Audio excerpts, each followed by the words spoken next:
questioning? Yes, sir. All right. So question number 1 says, explain the process for consulting with the stakeholders and role players in your organization to ensure that they contribute to various stages of the problem-solving process. Explain the process of consulting with the stakeholders and role players in your organization to ensure that they contribute to the various stages of the problem-solving process. So Bongega, let's say you are at PPSA, right? What's the process of involving these stakeholders and then any other role players when it comes to solving any problems that you can encounter?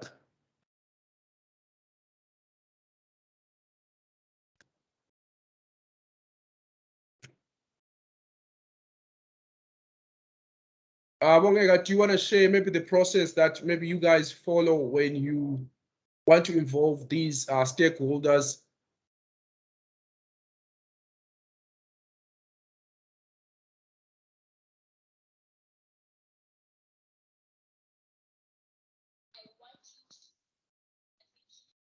I'm not sure about this one, but we usually hold meetings. Yeah. Things where we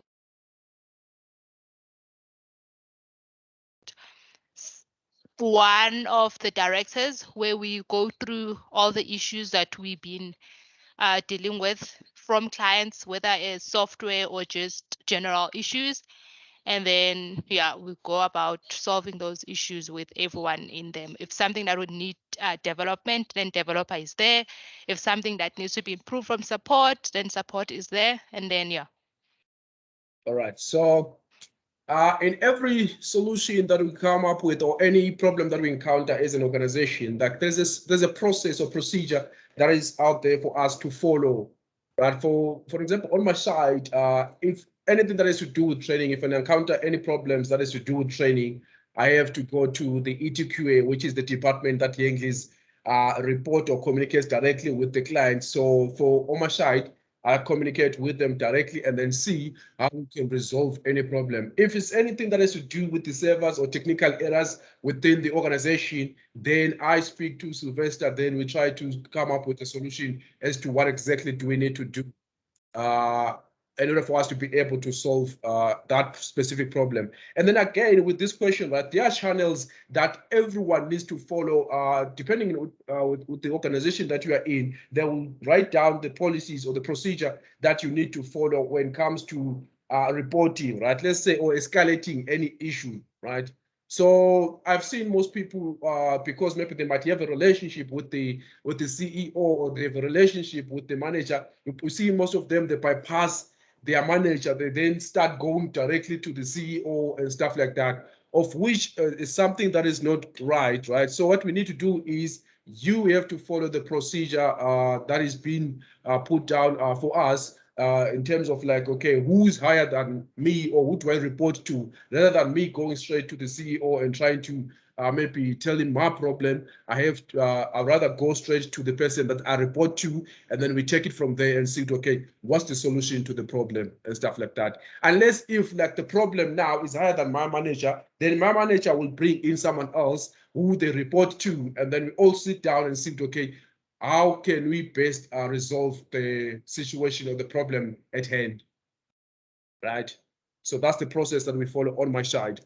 Okay, number 2 says, explain the techniques used to formulate a problem definition.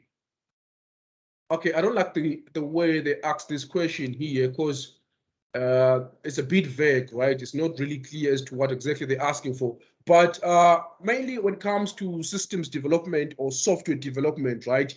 The users will come to us with a problem, and then if they want a system, and then if they want us to build a system for them, there are things that we have to look at, right? We first have to describe the system, right? What system are we going to build for them to kind of like fix the problem? If maybe the situation or the problem that they're facing, it needs maybe a system to make their everyday work easy. For example, we had another client that called us and said, okay, they need a website for, they needed like a portal for for distributing T-shirts within their branches in the country, right? Like they have like about like 100 branches around South Africa. So what they wanted was a portal whereby people will go into the portal and then choose the size of the T-shirt that they want. And then also by choosing the size of the T-shirt, they also have to specify which branch they are from. And then after that, the portal has to give access to the administrator.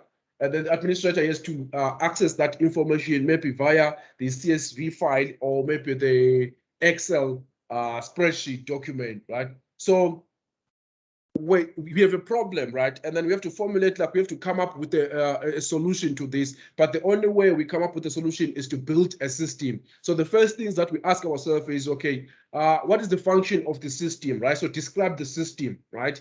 And then number two, okay, describing the system will be the part of like, what's the function of the system, size of things like constraints in terms of like building that specific system for them, environmental problems that we can face when building the system, the skills that of the people that we have in terms of like building that particular system, right? And then also the goals that comes with what are the critical factors, characteristics of an idea or a system that we're trying to build. So those are the things that we look for. That's the angle that I want us to go through when we're explaining or answering this question. Because now if you just read it like that, it's really vague. Like it doesn't really explain as to what exactly they're looking for. So it says explain the techniques used to formulate a problem definition. So when it comes to system development, and then when we're building a system for anyone, we first have to describe the system, of which we said, what are the functions of the system, the size of things, constraints, dimensions, and weight. And then we say environmental problems that we might face when it comes to building the system. And then point number two would be the goals, right? Why are we building that specific system? What is the main goal for that, right? What is the goal of your design? Why are we designing the system? And then environment, we said we look at who uses it, and then what are their characteristics, how good are they when it comes to technical, so that we create an interface that will be friendly, user-friendly, so that even someone else who's not really good with computers, they can be able to easily access or use the system, right? So those are the things that we look at when building coming up with a solution, which is a system that is solving a problem to anyone, to any company, right? So those are things that I said we need to look at. Describe the system, the goals, and then the environment. So that's the answer for question number 2. All right. And then now we have what question? Question number 3, explain the following criteria for use within the measurement of the effectiveness of the solution. So these are the criteria that we use to measure the effectiveness of a solution. The first one, I think we looked at it yesterday, right? We spoke about the feasibility. What is that? When it comes to the solution, looking at the solution and then looking at the feasibility of the solution, what does that really mean when we say we're now focusing on the feasibility of this, the solution?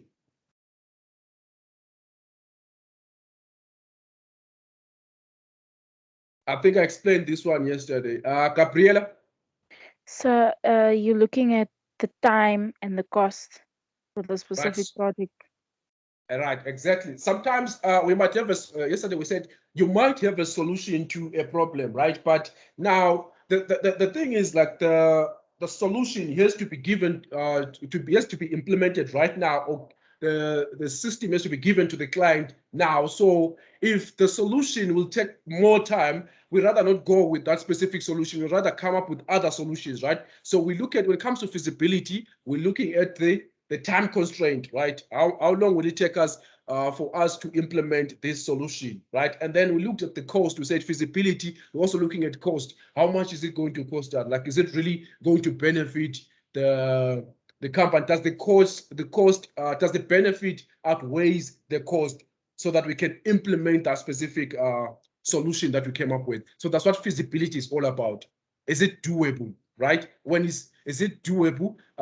When we're saying is it doable, we're looking at the cost and then the time.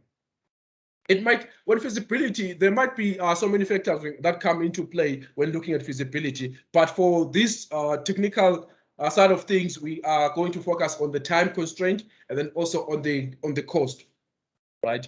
And then what about sustainability? What do you think sustainability means when it comes to the effectiveness of the solution?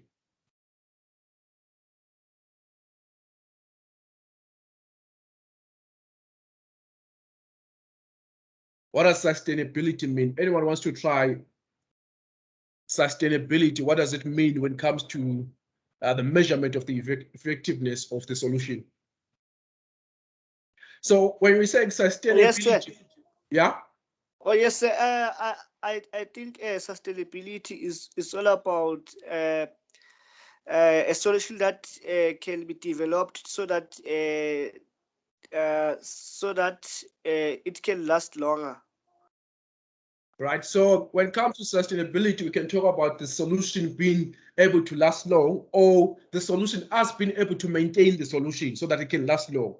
So that's what sustainability comes is all about in this as when we're talking about measurement of the effectiveness of the solution. So sustainability, can we maintain that solution so that it can be able to last long, right? So that's what sustainability is all about. Are we able to maintain it? Are we able so that it can last longer, right? We don't want like a solution that will come and then like maybe only it's a temporary solution. No, we only implement temporary solution if maybe the permanent solution will take us more time. So we're just like buying time with the temporary solution as we are working on the permanent solution. But sustainability says, okay, can we maintain the solution so that it can last long, right? And then what about acceptance? What do you think acceptance means when it comes to measurement of the effectiveness of the solution?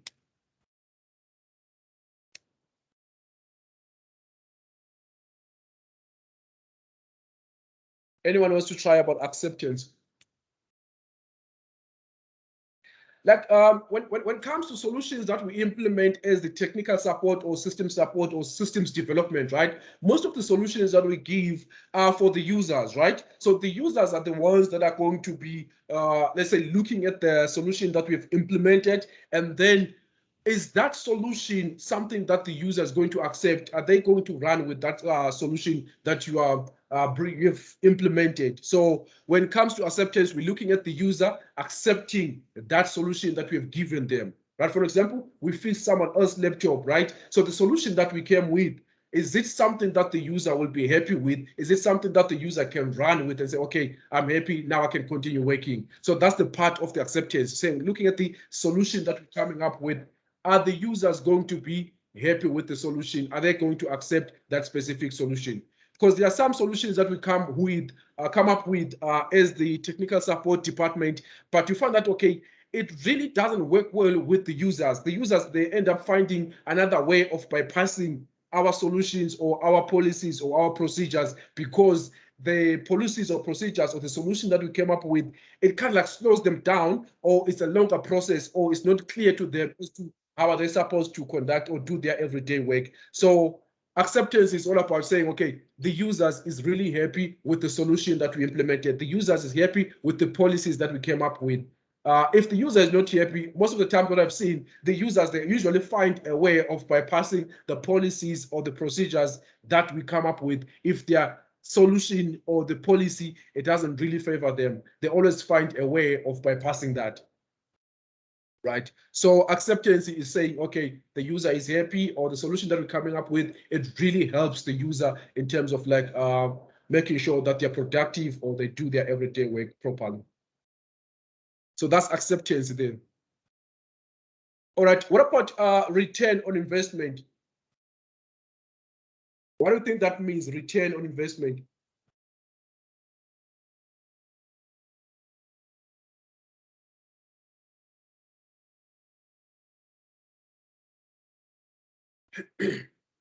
Return on investment. Profit, right? Like yesterday we said, like when you go to the finance department, right, and then say, okay, we need to buy a firewall, and then the firewall, like the finance department, they don't know what the firewall is used for, and then they don't need to know that. They don't care about the firewall. They don't even care about the routers and the servers. So the language that they understand is only money, like the monetary value, right? Like, so we go to them and say, okay, we have a solution, And then here's our solution. We need to buy a firewall. We need to buy a server. We need to buy, or we need to migrate our data to cloud. And then this is how much it's going to cost us. So now the finance will look at this and say, okay, return on investment. If now we are paying 10,000 for this firewall, how much money are we going to benefit out of this, right? Return on investment. So we are investing 10,000. Is it going to benefit us as an organization?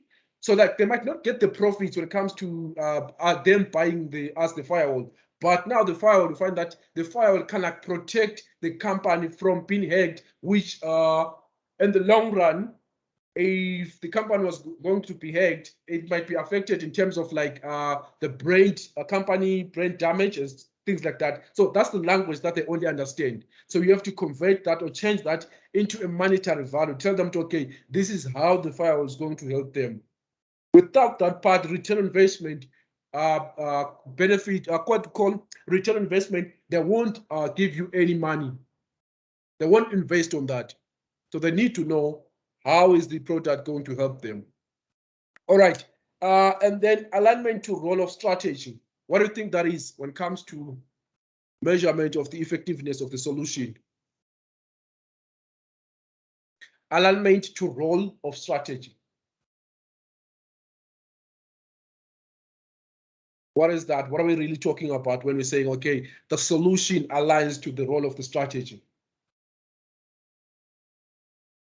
So each and every organization, right, they have their strategy, right? Like there's a certain, what we call a strategy that they have in order to grow their company, to expand their company, or maybe to get new clients. So every solution that we come up with, it has to be a solution that supports the company strategy, or that can support the company policies, procedures, and the strategy, or the business, what's the term?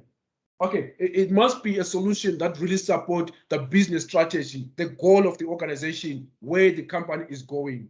So that strategy or the policy must be in line. So whatever solutions that we come up with, they must be in line with the company strategy, where the goal of the organization, where is the company going, the strategy of our department, what exactly do we want to achieve, what's our goal, where are we going as a department. So whatever we come up with must be something that really aligns to that strategy, right?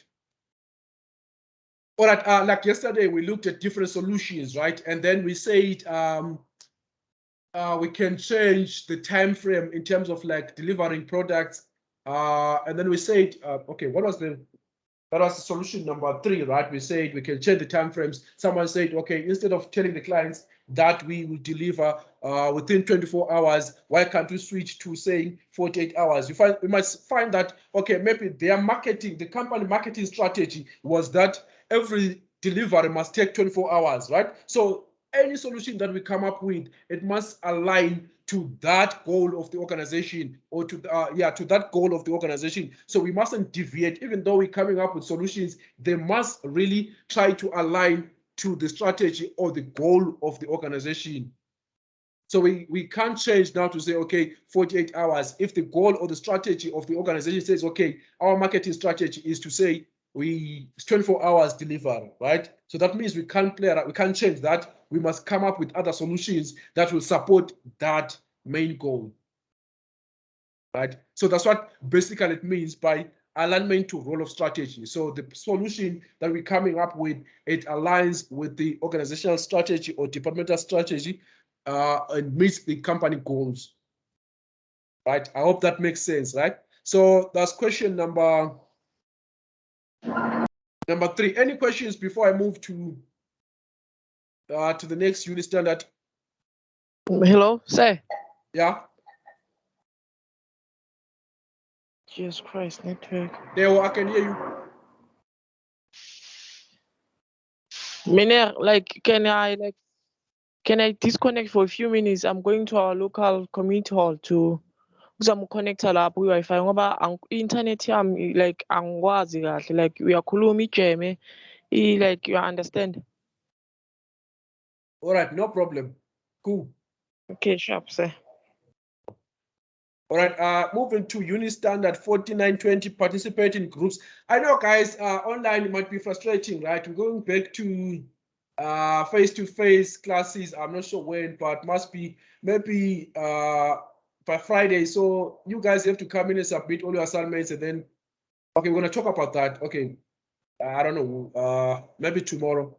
But the face-to-face classes, we're gonna start with them very soon. I see it's frustrating a lot of you guys. All right, 4920, right? Participate in groups and or teams to recommend a solution to problems. All right, number one says list 3 types of contributions which you could make to aid in resolving a problem. List 3 types of contributions which you could make to aid in resolving a problem. I think it's ideas. Right, ideas, right? You can throw in your ideas to the group. That will also help in terms of like resolving the problem. Remember, we said most of the times our meetings when we're trying to solve bigger problems, right? You find that we have people coming from different departments, and then all of those people, they have like different, they're coming from different expertise, right? They have different expertise. So their input is really important when it comes to solving or coming up with a solution, right? So what else? So let's say ideas. Anyone wants to give us a different answer? So it says list 3 types of contributions which you could make to aid in resolving a problem. Sandile said ideas. That's your idea. What else?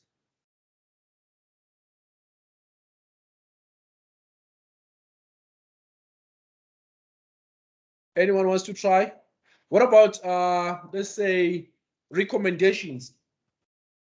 Right, you can recommend any solution. Maybe let's say it's something that you once worked with before. Like it's a solution that worked for you before, and then you can recommend that specific solution to the team, right?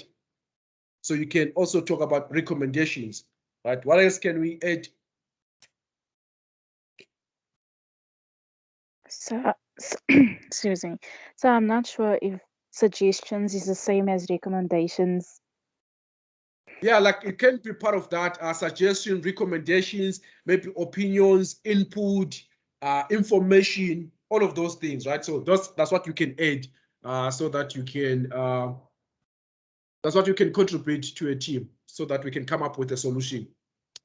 So it can be ideas, it can be suggestions, it can be recommendations, your input, your opinions, information, right? You can just give information, and then based on that information that you give, people will maybe like try to dissect or break it down and then say, okay, well, this is our solution based on the information that Gabriela gave us, right? So this is what we're going with based on the information that was given to us. Yes, sir. All right.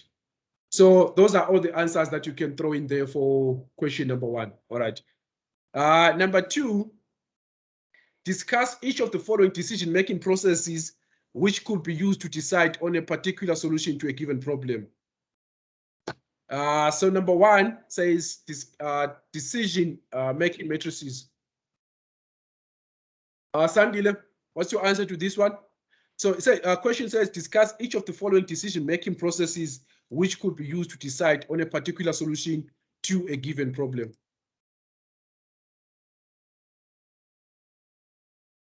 Sandile? I really say names, man. I don't understand. Say that.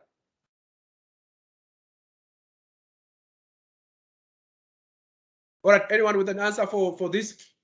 So decision-making matrices, what they do is they just provide a template to match set solutions to set problems, right? So it's a template that we have, and then you kind of compare, try to merge the solutions to a set problems. That's the matrices is, right? It's just a template. Okay, I'm going to look for that template so that you can have an idea what that is. But it's just like a template to match the set of solutions to a set of problems, right? You have solutions this side, and then you have the problems this side, and then you're trying to match the solutions to the problem that you have. So trying to come up to resolve a problem.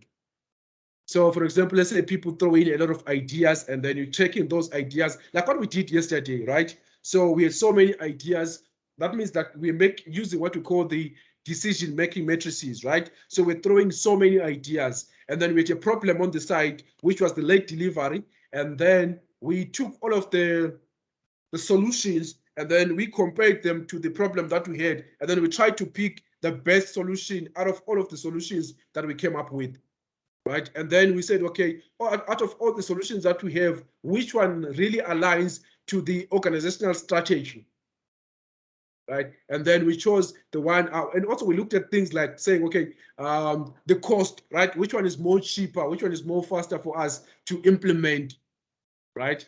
So that's what decision-making matrices is all about. Throw in many solutions as you can, right? It's more like, what's the term whereby you throwing in ideas quickly, like just throwing in ideas. What's that term? When you're a team, right? And then you just, okay, brainstorming, right? You're just throwing in ideas. So yesterday we went through brainstorming, we threw in like so many ideas, and then we had a problem on the side that we're trying to fix. And then we're looking at the solutions, trying to compare with the problem that we have, and then choose the best out of that. So that's what decision-making matrices is all about. But you'll be working with a template. On my side, I had a template here, right? So on the side, I wrote all of the questions, all of the solutions, and then on the left side, I had the problem. So that's what it's all about. All right. Does that make sense? The decision-making matrices.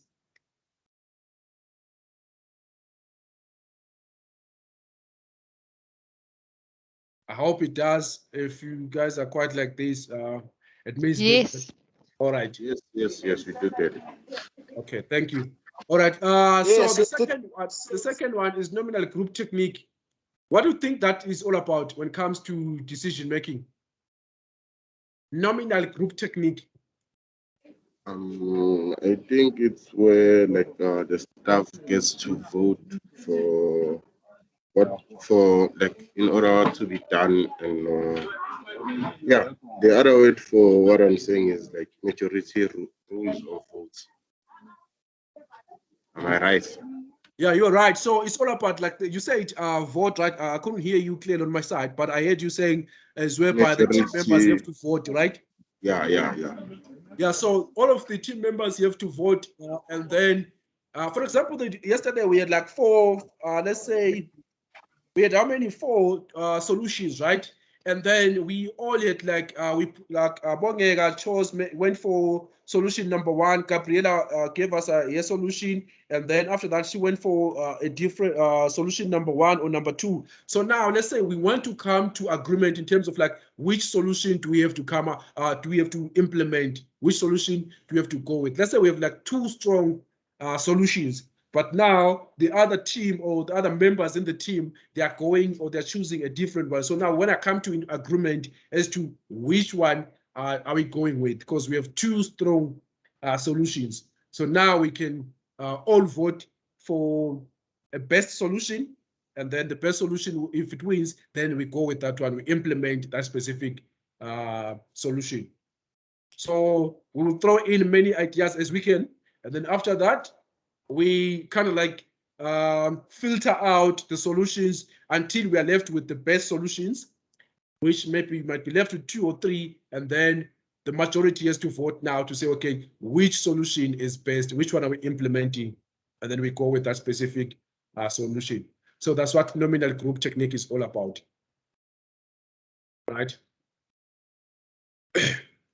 And then consensus majority is the same thing. It uses the vote, right? The people vote, and then they go with that specific, what you call that specific, let's say, so consensus and majority vote is kind of similar to the nominal group technique, right? So consensus is the higher vote win, right? So if many people vote for a certain, what you call, for a specific solution, then we go with that specific solution. Right, and then we implement that specific solution. All right, let's go to number 3.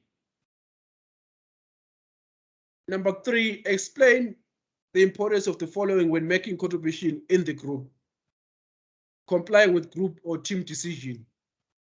Why is that even important, to comply with the group or team decision?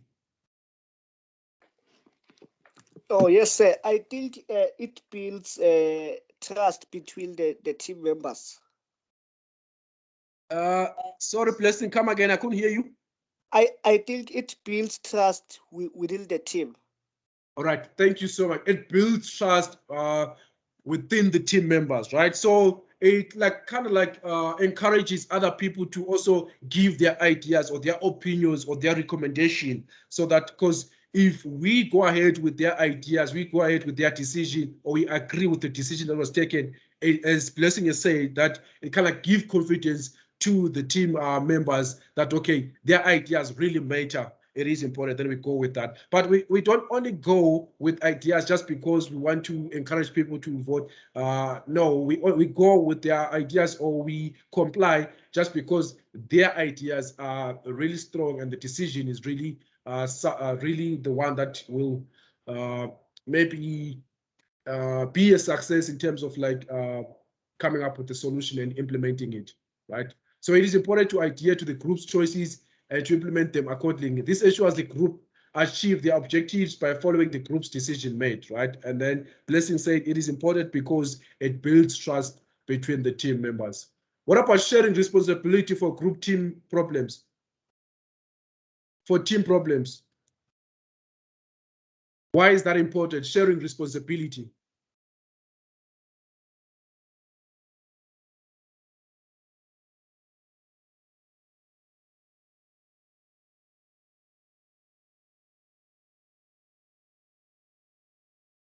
Can I try and answer this one? Sandile?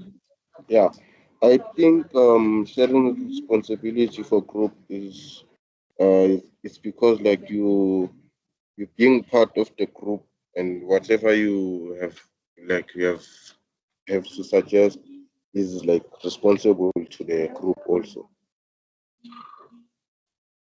Right. So you have to be like, as a team leader, you have to share responsibility within the team members, right? Making sure that everyone feels like they're part of that team, right? And then also, if everyone is participating, they have a responsibility. You kind of like get like the best out of all of the team members, right? Rather than relying on a certain few team members. But you only get the best out of only those people that you're relying on. But if you rely on the entire team, then you're getting the best out of all of them. Every team member input is important. And then everyone, if they have a responsibility, they will feel like they are part of that team. Yeah, and they can achieve something at the end. Right. And then, for example, if everyone is involved or part of they have their responsibility, now the time that we take in resolving the problem, it becomes quicker because we have more hands on deck, right? All right. Now the next one is sharing credit for group success. How is that important? Because I know there are some managers, when the team succeed, they are the only ones that take credits. But when it comes to resolving issues, everyone participates. But in the end, they are the ones that only take the credits. So why is it important for to share the credit for group success? Why do you think that is important? So this shows that everyone is welcome, like everyone feels welcomed in the group by everyone else. That makes sense. Yeah, like it does make sense. Like most of the times, like most of these victories, right? Like let's say you are like it's just a new group and then a new team, right? A new development team, and then you are working on a new project. You really don't know each other, right?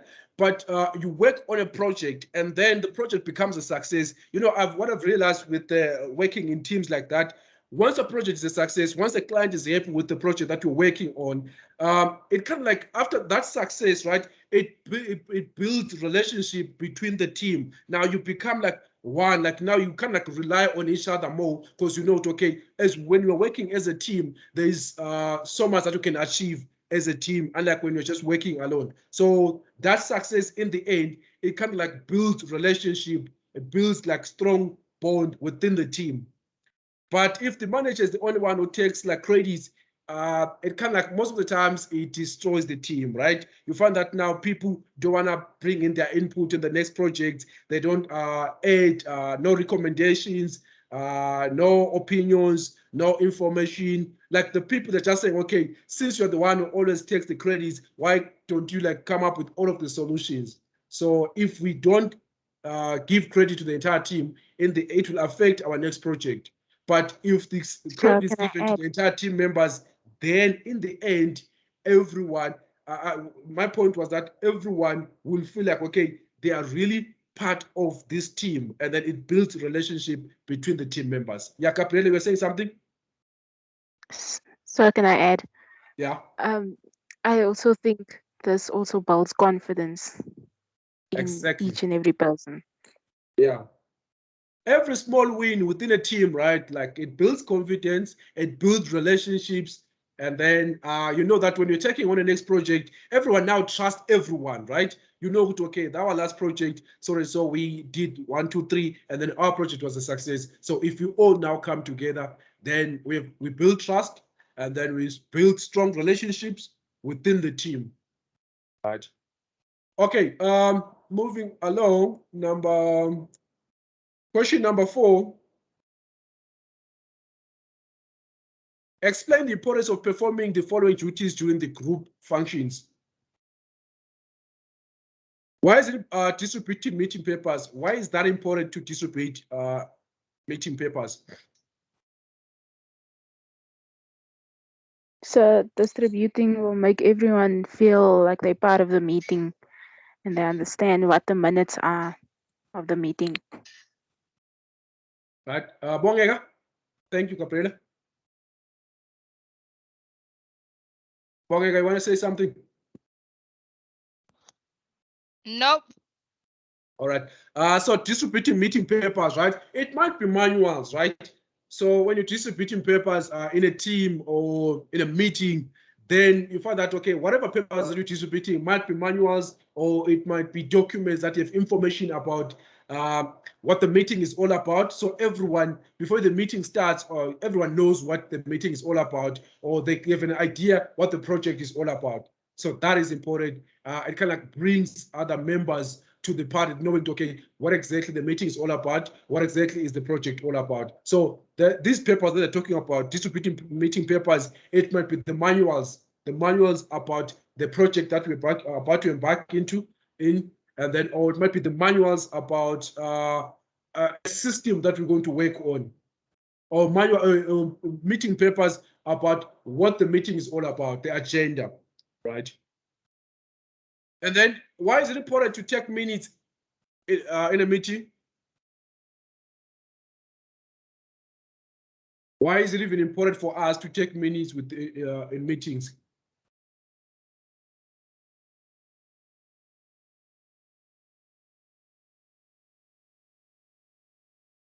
Blessing. Why do you think that is important for us to take minutes in a meeting? Oh, yes, I can say it's important for us to take minutes in the meeting so that we can be able to say, yeah. Yeah, but the importance So of, can I yeah.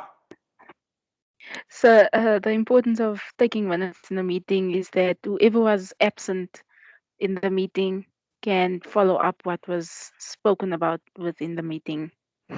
Right.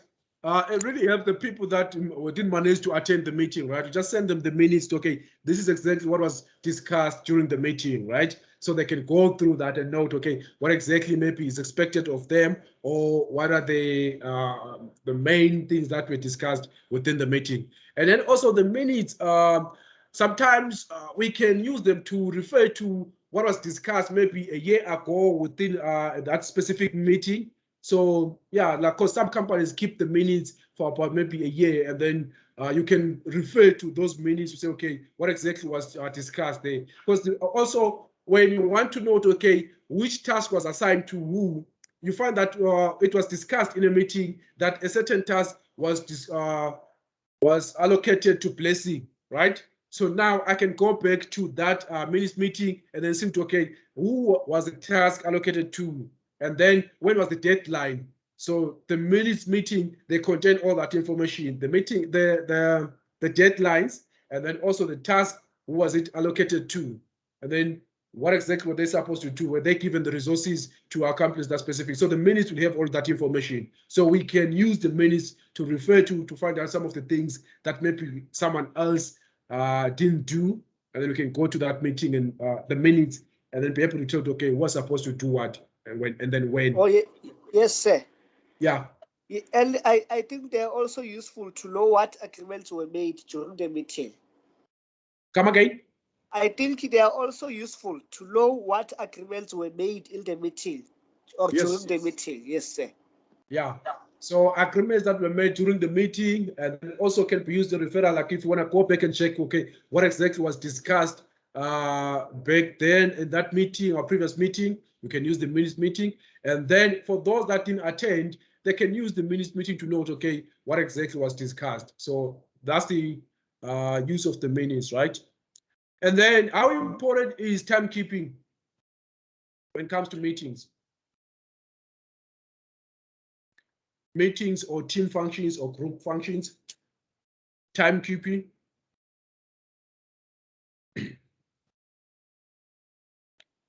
How's that important? Timekeeping. So timekeeping, we're talking about you arriving early, or timekeeping, we're talking about us maybe managing. Let's say we said our meeting is supposed to be 2 hours. So timekeeping might be us sticking to this to that time frame that we agreed on. So why is timekeeping important? So I'm saying timekeeping is about maybe arriving early and starting our meetings early. And then we're saying timekeeping might be also about the time frame. When we say meetings are going to last 2 hours, then we stick to that. So how is that important, timekeeping?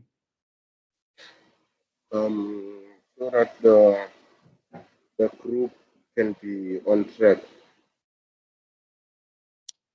Sorry, Sanjay, come again. To make sure that the group is on track. Right. Timekeeping, we're making sure that the team remains on track. Yeah. Right. Anyone with a different answer? Am I wrong? Huh? Am I wrong or? No, you're right. Oh. No, we don't want one answer, right? We want like many answers, right? Oh. We don't want everyone writing the same thing. Oh, okay. So I Yeah. think timekeeping can help manage the meeting so that productivity is not lost in the business and the organization. Right. So I said when we agreed that the meeting will last only 2 hours, most of the people, when they agree to a meeting for 2 hours, you find that after that meeting of 2 hours, they have another meeting after that, right? So if you don't stick to the time that we agreed on, now you are holding some people from attending other meetings, right? So when you say 2 hours, they schedule or they go through their calendar based on the time that you agreed in the meeting. Like say, okay, it's 2 hours, the meeting is supposed to be 2 hours, and then they schedule another meeting. Immediately after that one, they go to another meeting. So if the meeting takes longer, then you are affecting other meetings or just production, right? Instead of the people being sitting down in a meeting for 2 hours, they got other things to do, right? So don't hold them in the meeting. Make sure that your meeting is straight to the point, and then it starts on time and then finishes on time, so that people can go ahead with other things that they have scheduled for that specific day. Right. What about the team presentations? What is that? How is that important?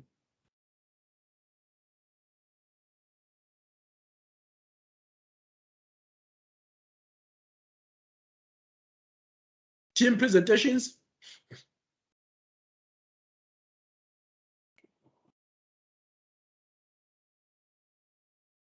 Why do you think that is important? Why is that important, team presentations?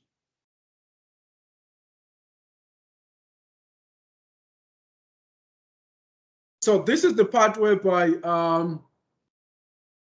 team presentations, everyone, let's say maybe you present your own idea to the team, right? So that everyone know what exactly are you working on. So it kind of keeps everyone on track with what exactly the progress of the project, right? What's happening with the project? Where are we, right? So you're keeping everyone on track with what exactly is happening on your side as an individual and then also as a team. Right, so that's what it's all about.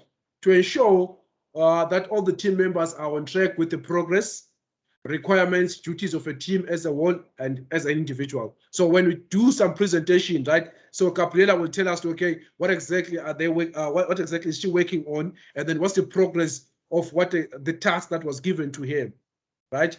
And then someone else was also, Sandile will also give us or tell us their progress, and then we'll note, okay, as a team, where exactly are we standing with this project, right? And then what are the resources that we still need to come up with so that the project or the solution can be a success, right? So that's what the presentations are about. So kind of like everyone is briefing the team about the progress of the task that they've been given, so that when we look at the overall of that, we'll see, okay, as a team, as a group, where are we with that specific project?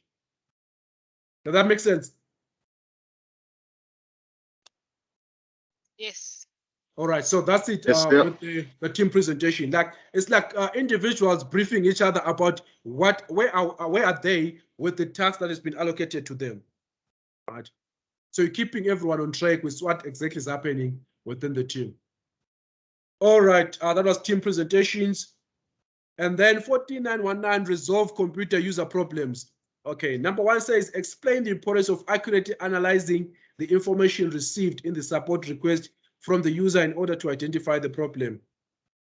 Explain the importance of accurately analyzing the information received. So I think we spoke about this on the formative, right? The importance of working with the accurate information when it comes to resolving user problems, right? I think we looked at that. So anyone with an answer for this one? Explain the importance of accurately analyzing the information received in the support request from the user in order to identify the problem. So the way they weighted this question on the formative, they said, why is it important for us to use the accurate data or information when resolving user problems? So it's kind of like the same question. So why is it important for us to accurately analyze the information received in the support request from the user in order to identify the problem?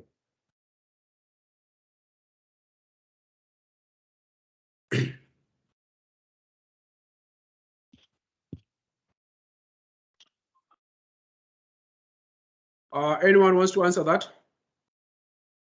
Can I answer in Zulu? Sharp, show. Oh, okay. The information that's coming from a receiver will be used to identify a type of problem, I think. Come again, Sandile. Information it's already receiver. Oh, information from the receiver will be used to resolve the problem. Right. Yeah. Remember yesterday, is it yesterday or day before yesterday? I spoke about the importance of that information coming from the user, right? How critical that information is. Like the user telling you to, okay, they change 1, 2, 3 on their machine. It makes it easy for you to troubleshoot. You troubleshoot quicker, and then you find the problem quicker than, unlike when the user didn't tell you exactly what happened to the machine. So now you have to go to online forums looking for the ways of solving that specific problem. So that information or analyzing that specific information coming from the user is very important, because that information is critical for you in terms of making it easy for you to troubleshoot the system and come up with a solution and then implement that solution. So that's a critical information.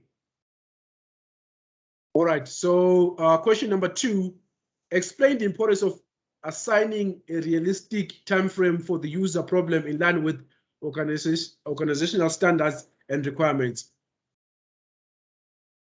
Explain the importance of assigning a realistic time frame to the user problem in line with organizational standards and requirements. So we can go back to that part of delivery, right?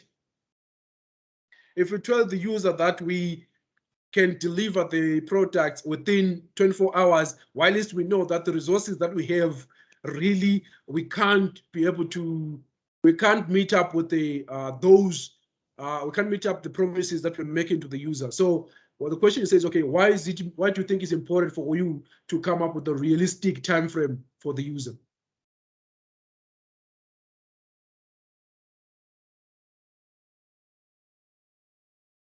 Why do you think it's important for you to come up with a realistic time frame to the user problem in line with organizational standards?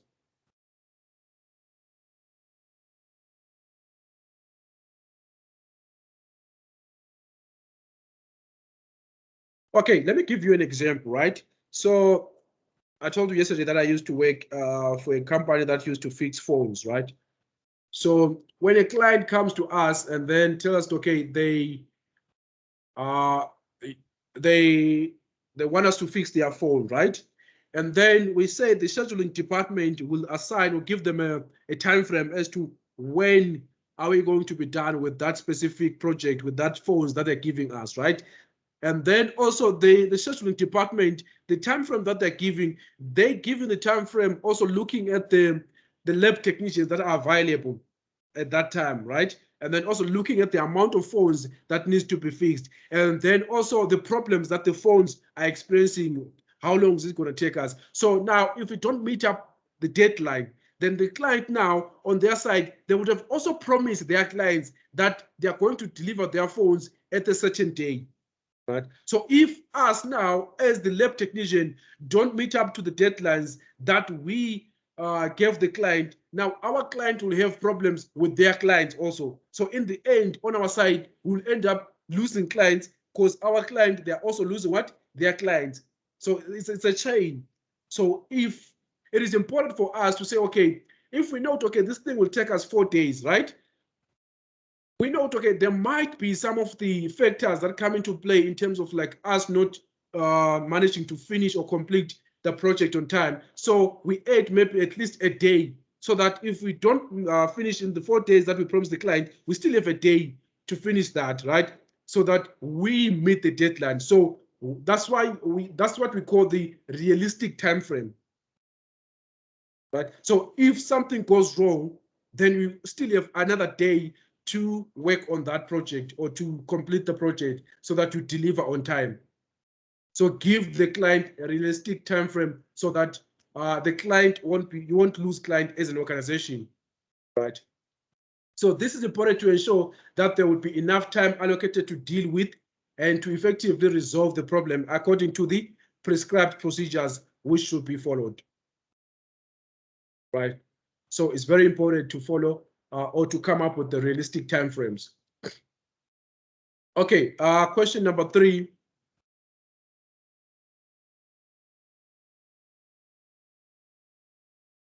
Explain how each of the following sources can provide valuable information to identify the problem. So yesterday we spoke about different sources where we can find maybe solutions to problems that we're facing as technicians. So explain how each of the following sources can provide valuable information to identify the problem. The manuals, how can manuals be of help when it comes to troubleshooting or coming up with a solution to troubleshoot to solve a problem? So manuals have step-by-step processes which can help you, and manuals also allocate where certain problems are in your device. Right. So manuals, they come in with what you call the known and expected problems to that device, right? So they note, okay, if you put the device in this environment, these are the problems that you're going to face. So most of the manuals, they come in with, especially the IT or technology, the systems that we use in the IT infrastructure, they come with manuals, and then those manuals, they have information about the known and expected problems that you're going to face if you place that device in an environment, in a certain environment, And then they also come up with the solutions as to how can you fix that specific problem if the system faces a problem, and then what's the solution? How can you fix the problem? And then how can you implement that? So most manuals, they come with the known and expected problems. Okay, what about the fault database? A fault database.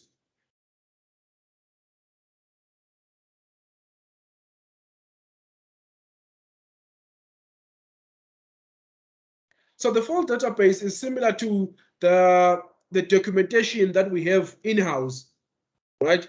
The documentation whereby we document all of the problems that we face as an organization. We write down everything. So now, explain each of the following sources can it says explain how each of the following sources can provide valuable information to identify the problem. So fault database, think of it as the documentation, in-house documentation. How can that help you in resolving user problems?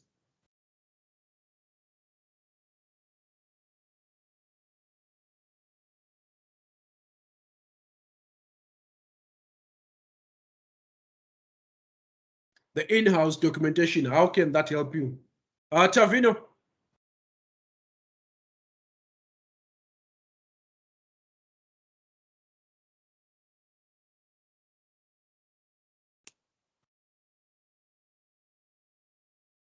Okay, how can this help you out? Like the documentation. So, okay, the documentation, what it does, it provides an extensive list of faults, right? Because we say the documentation, every technician, right, that have fixed any problem in our organization, what they do is they lock down that information on our systems, right? So let's say you're a new technician in that organization, you will just need to go through the documentation or the fault database, right? And then that database will tell you what problems has this system faced before, and then on the side it has the solutions, what solutions were implemented to fix that specific problem. So these they contain extensive list of faults, right? And then it makes it easy for you to troubleshoot or to implement or come up with a solution as to how can we fix that problem. So that's the main importance, that's the main reason of the fault database. It contains extensive information about the faults that you find in any organization, because those are internal databases. So we have external, and then the internal is the one that we build within the organization. As I said last time, that most of these problems, they might be caused by the environment, right? So your environment is different from the ABSA environment. So there might be a problem that you are facing at ABSA, and then when you look at the international or the external database, and then the way they fix the problem, it might not be necessarily what you really need in your organization, but the fault database contains solutions that you might really need for your systems in your organization. All right, moving along, supplier staff. How is that important? How can this help us? This source, the supplier.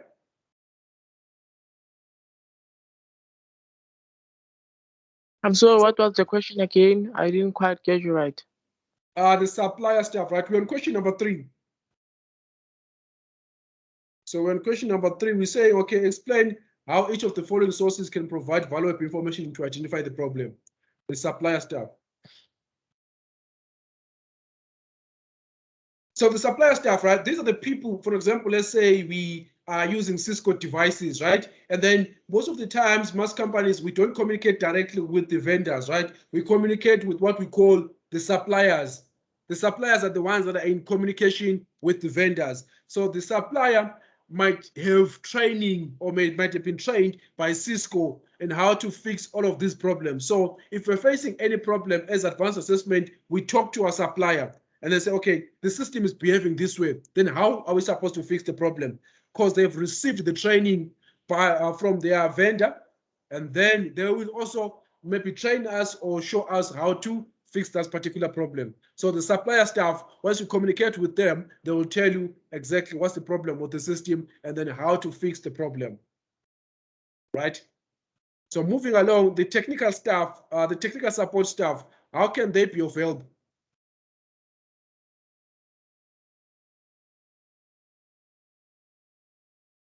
Technical support staff, how can they be of help?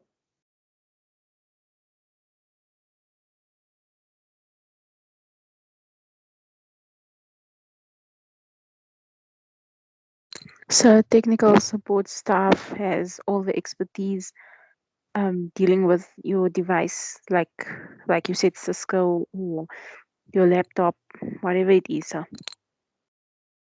So technical staff, right? These are your peers, right? Like these are the people maybe that you work with in the IT department.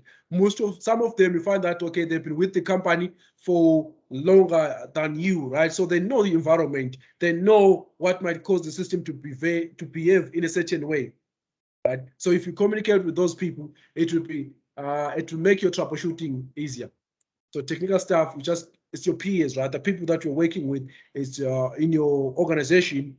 Most of them they know what's causing the system to behave the way it's behaving because they've been with the company for longer than you, and then they know the behavior in that environment. All right. Number 4, list the information which should be included on a closure report.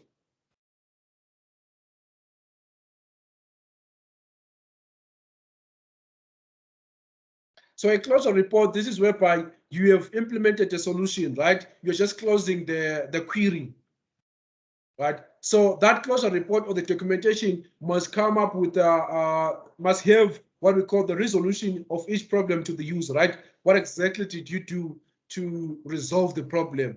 How long did it take you to resolve the problem? And then what do you think was the cause of the problem? So that closure report must have all of that information. And then also, it might also have like the, what you call, the acceptance from the user, or the users telling you that, okay, they really accept the solution is working, they are happy with the solution. So the closure report is you saying, okay, because sometimes we might be happy as technicians, right? We might implement a solution and then we are happy with that solution, but it doesn't really mean that the user is also happy with the solution. So we need also that acceptance coming from the user saying, okay, I'm also happy with the solution that the client gave me, that the technician gave me. So the closure report comes in with what? With the resolution. What exactly did you do to resolve the problem? And then acceptance, signature, or letter coming from or message or email coming from the user saying, okay, so I'm really happy with the solution. It makes things easy for me, right? So that's what the closure letter must have. All right, number 5, explain the reason for keeping the user informed of the progress of their problem resolution.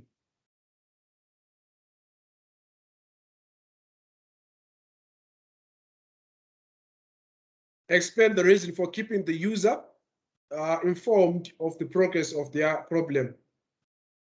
Why is it important for us to keep on informing the user? We spoke about this yesterday, right? To avoid potential complaints.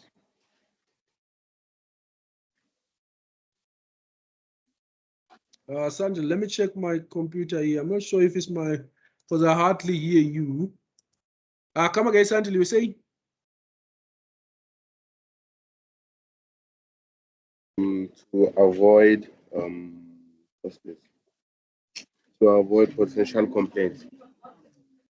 Right. So if the client doesn't know the progress of if the client is not informed about the progress of the solution or whatever you're working on, then they will start complaining, right? So to avoid that, keep the client on the loop of what exactly is happening with the solution that you're implementing or with the device that they gave you. So keep the client on the loop. Yeah.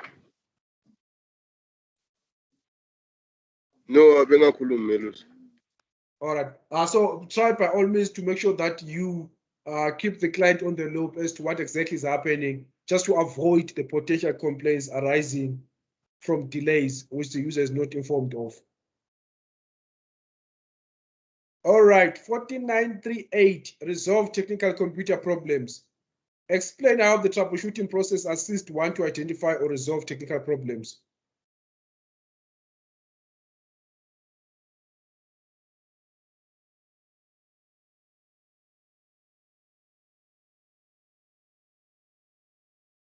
So we're talking about those troubleshooting steps, right, that we looked at on Monday.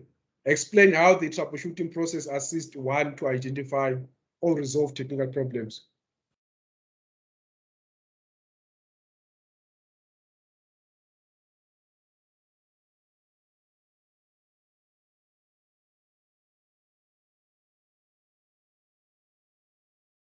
Anyone wants to answer that?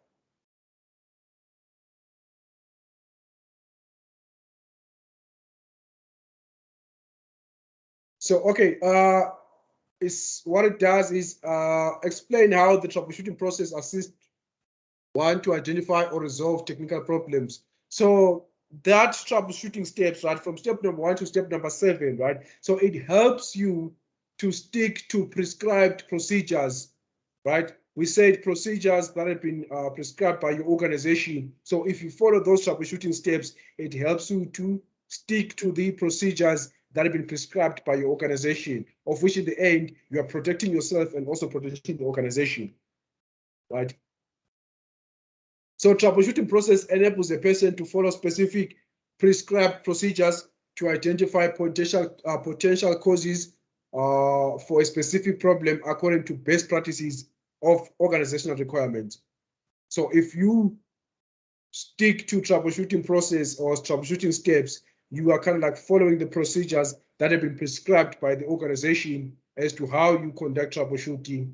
And then it helps you, it protects you, and also protects the organization that you're working for if things if things go wrong. All right. Number 2, list 4 examples of possible sources of reference for the troubleshooting process. List 4 examples of possible sources. Now, we've spoken about the sources, right? List 4 examples of possible sources of reference. We talked about this yesterday. Fede, it's technical support staff. Right? So we looked at all of those things, right? We said technical staff. What else, Sandile? You said what? Technical staff, supplier staff. Right, manuals and all of those, right? We spoke about that. So Yeah. those are the sources where you can find the false database, right? Yeah. So that's where you can get that information. Yeah. All right, and then number 3, explain what action could be taken when you are unable to diagnose the problem yourself.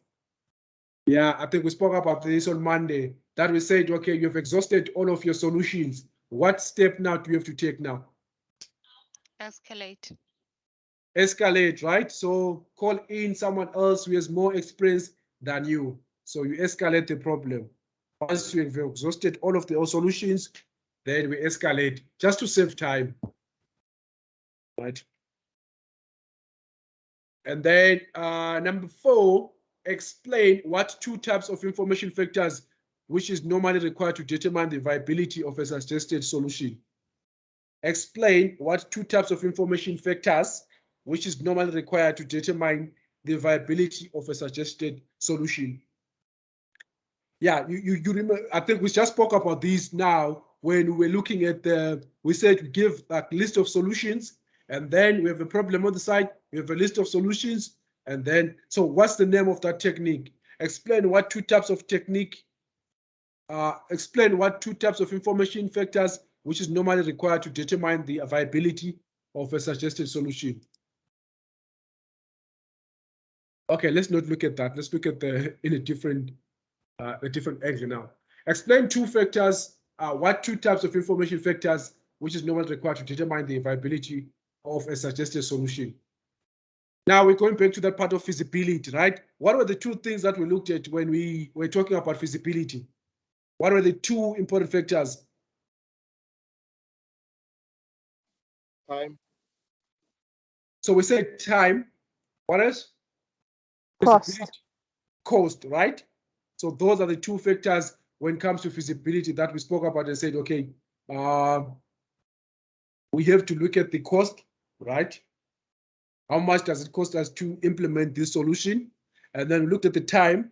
If the client really wants their device now, so we don't have time to wait for about maybe a week or 2 days. So we said feasibility, is it cost and time? And what else? That the one that we spoke about, we said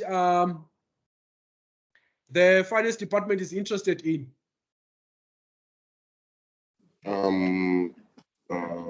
Benefits. The benefits, right? The cost benefits. So the finance department is only interested on return on investment, right? The benefits. What is it that the company is benefiting from that, right? If I give you 20,000, why are we giving you 20,000? Is the company going to benefit from this in any way, right? So those are the factors that come into play when choosing a solution. All right, number 5, explain how the use of information logs could improve the overall efficiency achieved to resolve similar problems in the future. Now we all know what are logs, right? We looked at the Windows logs.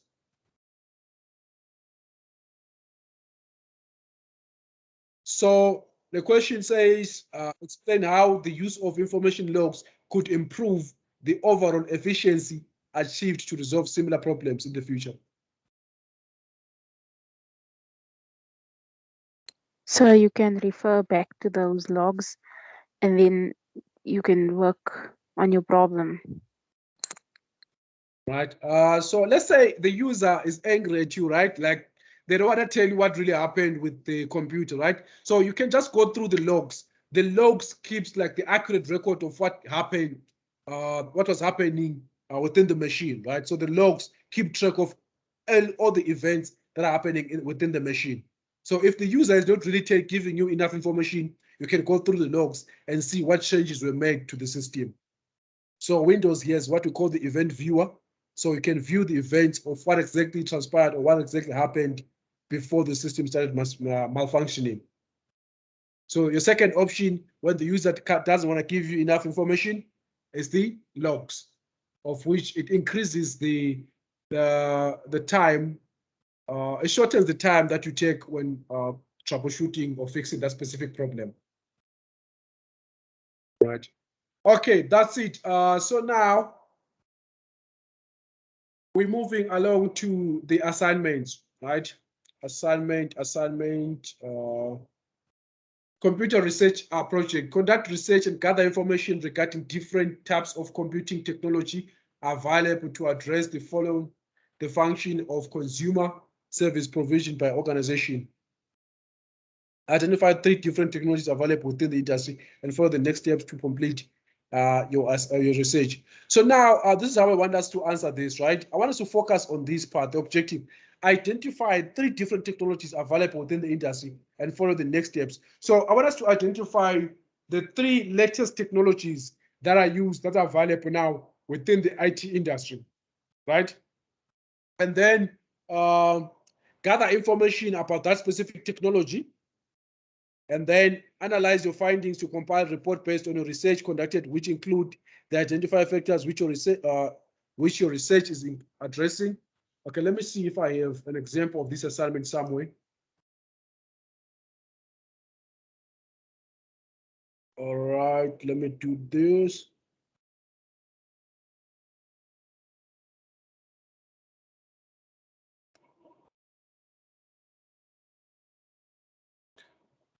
All right, can you see my assignment 1 now? Summative assessment module 5, assignment 1. Yes, sir. All right, now let me do this. So, okay, assignment 1, introduction. So you can see this person chose 3 new technologies, right? Which is virtual reality, went for artificial intelligence, cloud computing, and then they explained that, right? So this report outlines different kinds of computing technologies available to use in different organizations and how we can use these technologies to address functions of customers. Now, virtual reality. So they chose virtual reality, and this is a computer-generated simulation in which, so you have to explain what virtual reality is, and then also how virtual reality can help our clients. So if you choose a technology, kind of try to explain how that specific technology can help your clients, right? Let's say I choose cloud computing, right? You can see here at the bottom, there's cloud computing. So we say, okay, cloud computing is the practice of using the network of remote servers hosted on the internet to store, manage, and process data rather than a local server or a personal computer. So you explain what that is, And then after down here somewhere, you got to explain the characteristics of that specific technology. You can see characteristics of immersive virtual reality. And then got images there, advantages, and then disadvantages of that specific technology that you chose. Explain the artificial intelligence, that's the second technology, characteristics of that technology, and then the advantages. How can that help out the client, right? How can the clients benefit from that? Or how can your organization benefit from that? And also look at the disadvantages of that class technology that you chose. You can see also explaining cloud computing characteristics, and then also a picture of cloud computing, 6 reasons that make cloud computing a true lifesaver, basic information, advantages, and then you see there's disadvantages. And then down here at the bottom here, we have to to compare the 3 technologies and see, okay, which one is more helpful to your clients, right? Is computing technology what the benefits, and then you create like a graph that shows, it's more of a summary, right? That shows which technology is the best out of the 3 that you chose. So you can choose any 3 technologies and go with that. Does that make sense? Is that clear on how to complete that specific assignment? Yes. Yes, hello. All right. So basically, you're choosing only 3 technologies and then explain the characteristics of those technologies, and then also explain the advantages of those, and then how they can help your clients, and then the disadvantages of those. And then in the end, we need a summary. A summary can be a graph, or you can just write, but I prefer the visual summary, right? Just give me a graph and then I'll go with that. A graph like of make it as use it as your summary of which one is the best technology out of the 3 that you chose. All right, so we're going with that, and then let's see what other technologies that we have on the side. What's the other question that we have on this side? Okay, assignment 2. So that was assignment 1, right? Assignment 2 says resolve a user problem. So we're starting with resolving a user problem. Can you all see my slide, my assignment 2 slide? Yes. All right, cool. So it says conduct research and gather information to effectively identify and resolve a user problem. This assignment has been divided into the following relevant sections, which form part of the process necessary to identify, investigate, implement, and close solution to resolve user problems, right? So number 1, receive computer user problems. 2, investigate the computer user problems, of which we have gone through this process on Monday, right? Like when a user records a query, and then we ask them questions as to what are the changes were made to the system. We question the obvious, and then we come up with solutions, and then we implement the solution, and then we test all of the theories that we came up with. In the end, we document. So let's see what we have on activity 1. So activity 1, date problem occurred. So you go through the logs, right? When did the problem happen, right? So the user will tell you, okay, this problem occurred on Monday. So you write down the date there. Let's say Monday, 26th of July, 2021. What were the symptoms, right? You state all of the symptoms there. So you state the symptoms of the problem, and then circumstances when it occurred, right? The user will have given you the circumstances when the problem occurred, right? So you write down all of the circumstances on that part, and then check and confirm if any existing applicable purchases, records, services, record agreements, terms for purchase, requirements identified for applicable requirements. So now, down here on this 1.2, we are writing the requirements for us. What exactly do we need in order for us to resolve this specific problem, right? Or which resources? You can also write what exactly you need in order for you to resolve the problem. And then you can also write down the resources or the sources that you used to come up with the solution. Did you use a fault database? Did you use supplier staff? Did you use technical support? did you use? Like, so you specify which source did you use in order for you to get this. And then also state that you followed the, what you call the company procedures or organizational procedures and policies. So requirements identified. So you write down all of those. So all of these are the requirements or the resources that the sources that you're writing. These are the sources that are in line with the problem that was recorded on this day. And then the symptoms, they're all aligned. It's the same thing, right? So you are dealing with one query that the user have recorded on the system. And then record your initial response provided to the user, right? So all the response that we gave to the user, maybe you during the process of identifying the problem or during the process of troubleshooting, you were communicating with the user.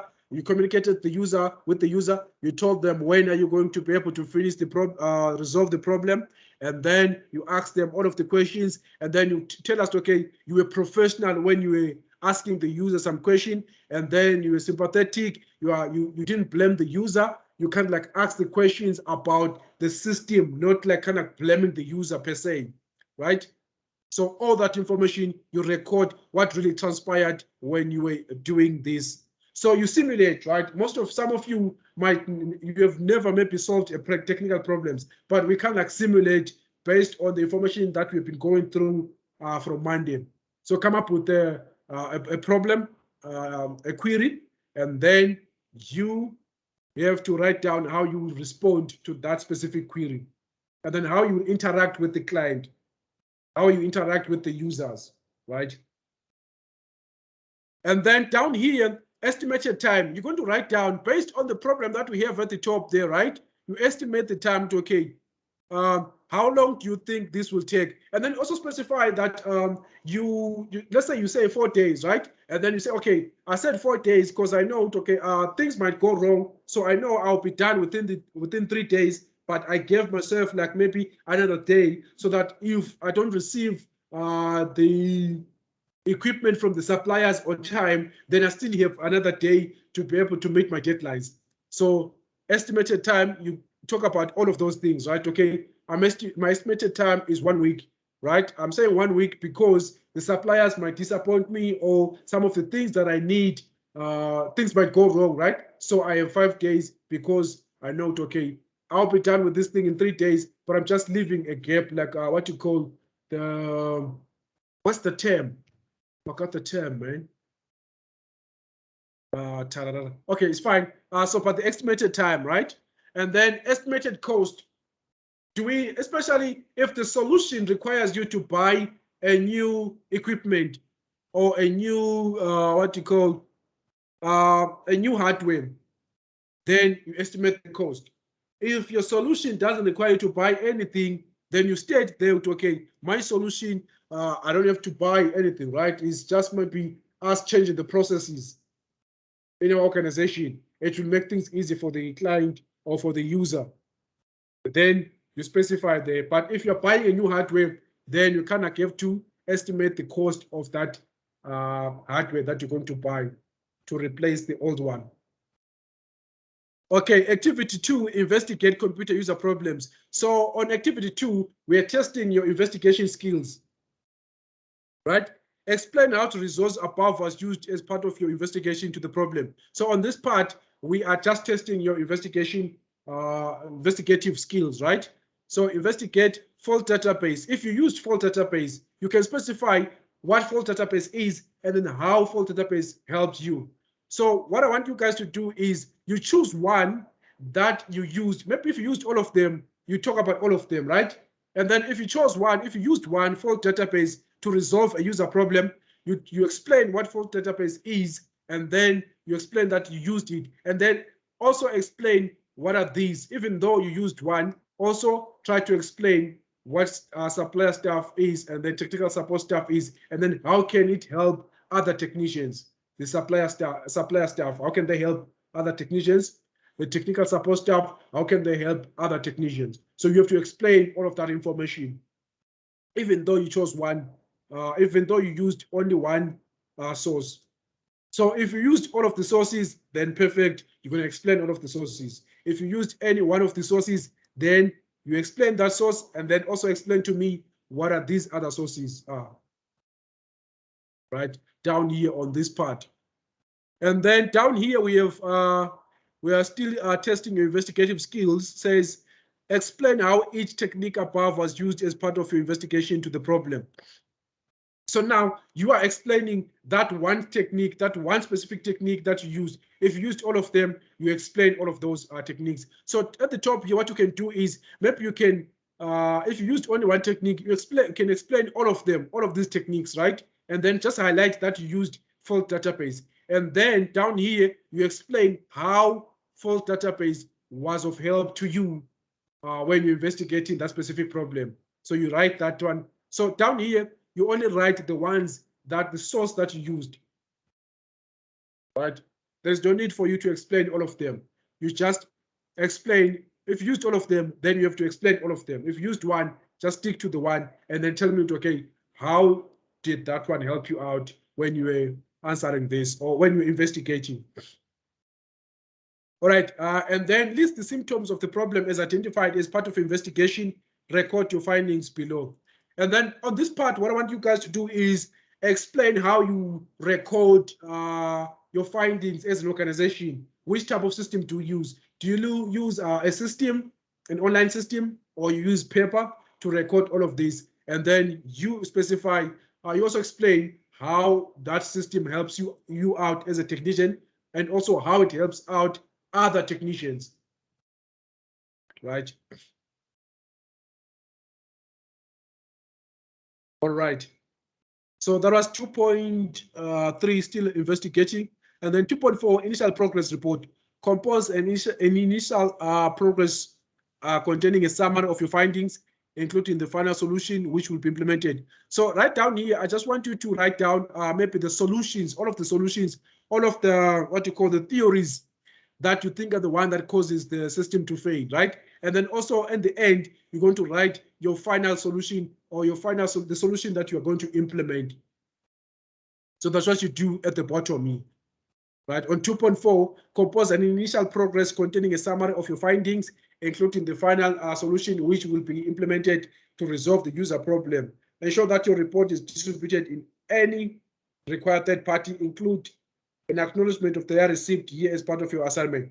Okay, this one you can leave it out, right? A receipt from a third party, unless if you have one, and then if you find one online, then you can add that to this part, right?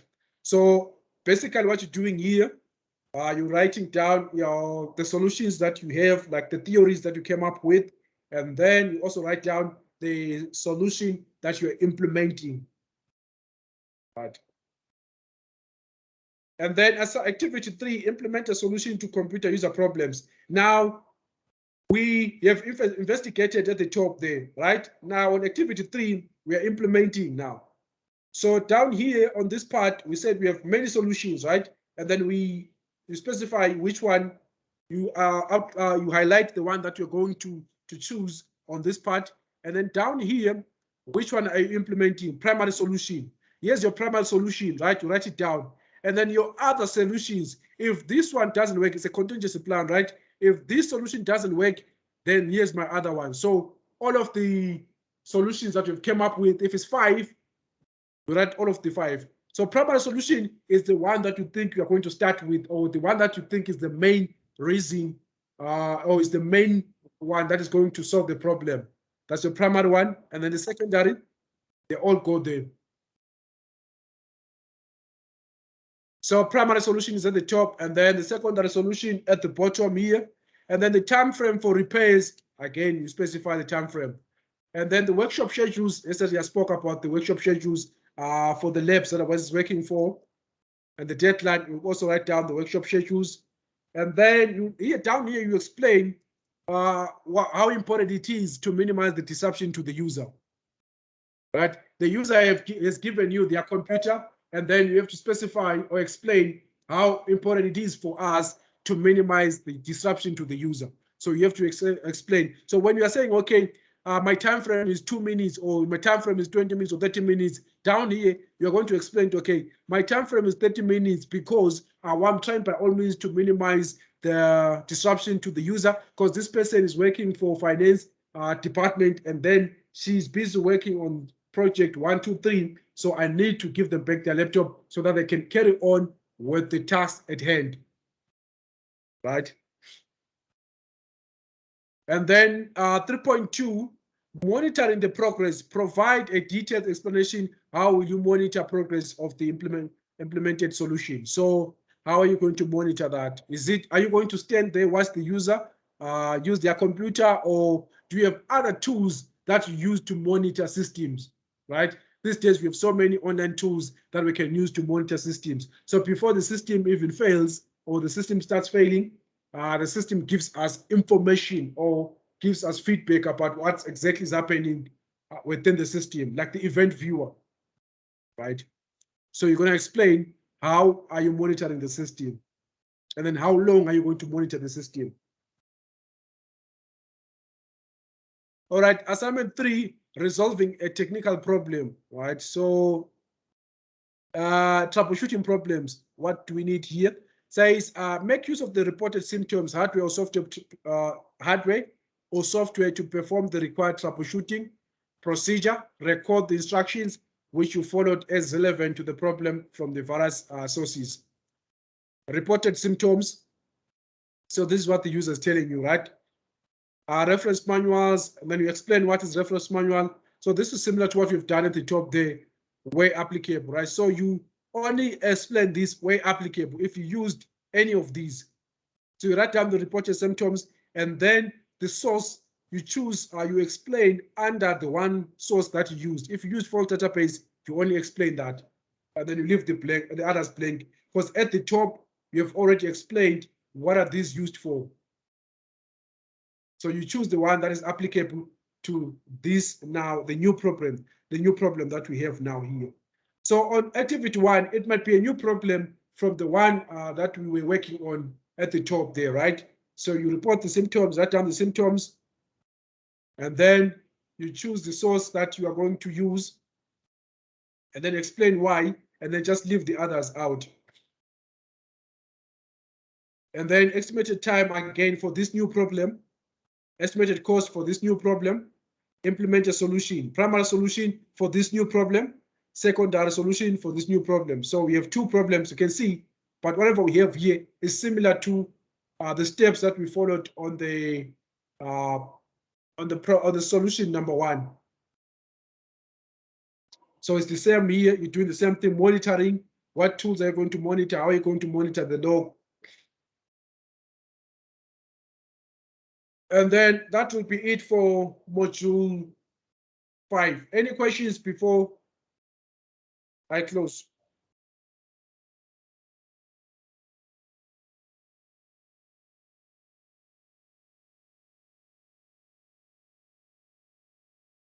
Any questions? All right. Can if there are no, yeah. Can we come call Can we? books on Friday? Come again? They're not books, I don't know what to call them. Can we come collect them on Friday? Because printing is quite expensive on my side. No problem. Friday it is. Yeah, it's fine. I'll be at the office on Friday. Or even tomorrow, anytime. Just tell me when you're coming, and then I'll organize with the printing department to print out the material for you. Okay, yes, and the previous one as well. So 4 and 5. 4 and 5. Okay, yeah, you can come through. So you have done module 4, right? We're done with module 4. Yeah, we're done with module 4, I think. What is the one from last month? I don't know. Yeah, it's module 4. From last month. Yeah, it's module 4. Because this month we're doing 5, so module 4. All right. Okay. So you tell me when you're coming through, and then we'll print it out. Okay, So, no problem. All right. So with the summative, these assignments you were just explaining, can we write it on the book or must we type it separately? You can type it on the side. As you can see here on my side here, I have it on the side, assignment 2. But some, they prefer to write it straight on the book there. You can write it also on the book. Okay, especially thank you, if the summative is It's a Word document. We can convert it into Word and then write that just on that book. Okay. Or you can type on the side, whichever you prefer. All right. All right, guys. See you at 12. At 12, we're doing web development part 2. So see you at 12 o'clock. So we're going to use the same link that we used for 12 o'clock meeting yesterday. All right. Okay, sir. All right, sharp. Bye, guys. See you at 12. Bye. Bye. Bye. Bye. Bye. Bye.